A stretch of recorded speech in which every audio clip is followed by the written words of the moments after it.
പ്രതീക്ഷയുണ്ടായിരുന്നില്ലല്ലോ ഇങ്ങനൊരു വിയോഗം പെട്ടെന്നുണ്ടാവും എന്നുള്ള ഒരു വിചാരം ഞങ്ങൾക്ക് ആർക്കും ഉണ്ടായിരുന്നില്ല. 21-ാം തീയതി ഉച്ചയാകുമ്പോഴാണ് കൺട്രോളിൽ നിന്ന് പോകുന്ന പോലെ എന്നുള്ള രീതിയിൽ ഡോക്ടർമാർ പറയുന്നത്. ഞങ്ങൾ 23-ാം തീയതി ഹോസ്പിറ്റലിൽ പോകുമ്പോൾ ആ സമയത്താണ് ഹാർട്ട് അറ്റാക്ക് വന്നാണ് പോകുന്നത്. അത് കഴിഞ്ഞ് ആശുപത്രി ചെല്ലുമ്പോഴും തിരിച്ച് വീട്ടിലേക്ക് തന്നെ വരാൻ പറ്റുമെന്നുള്ള ഒരു പ്രതീക്ഷയിൽ തന്നെയാണ് ഞങ്ങൾ നിന്നിരുന്നത്.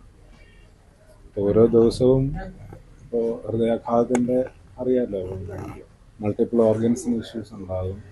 അപ്പോൾ അതെല്ലാം തന്നെ ക്ലിയറായി വരുന്നു എന്നുള്ളൊരു പ്രതീക്ഷ നമുക്ക് ഉണ്ടായിരുന്നു. അപ്പോൾ ഓരോ ദിവസം കഴിയും തോറും ആ ഒരു പ്രതീക്ഷയെ തന്നെ മുന്നോട്ട് പോയിരുന്നത്. ചില ഓർഗൻസിനൊക്കെ തന്നെ വിഷയങ്ങളുണ്ട്, അത് പോസിറ്റീവായി കാണിക്കുന്നു എന്നുള്ള റിപ്പോർട്ടുകൾ ഡോക്ടേഴ്സ് പറയുമ്പോൾ അതിൻ്റെ ഒരു സമാധാനത്തിലായിരുന്നു ഹോസ്പിറ്റലിൽ നമ്മൾ കഴിഞ്ഞിരുന്നത്. ലാസ്റ്റ് ഡേ ആണ്, ഉച്ചയാകുമ്പോൾ വിഷയങ്ങളാണ് കൺട്രോളിൽ നിൽക്കുന്നില്ല എന്ന ഒരവസ്ഥ വരുന്നത്.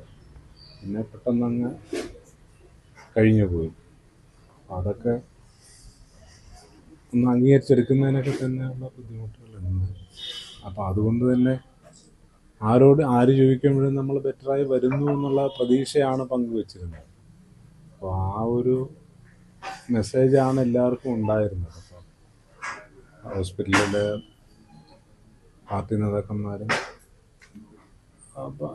അച്ഛനെ സ്നേഹിക്കുന്ന ആളുകളെല്ലാം തന്നെ ഇത് അന്വേഷിക്കുമ്പോഴൊക്കെ തന്നെ നമ്മൾ ആ ഒരു മെസ്സേജാണ് കൊടുത്തുകൊണ്ടിരുന്നത്.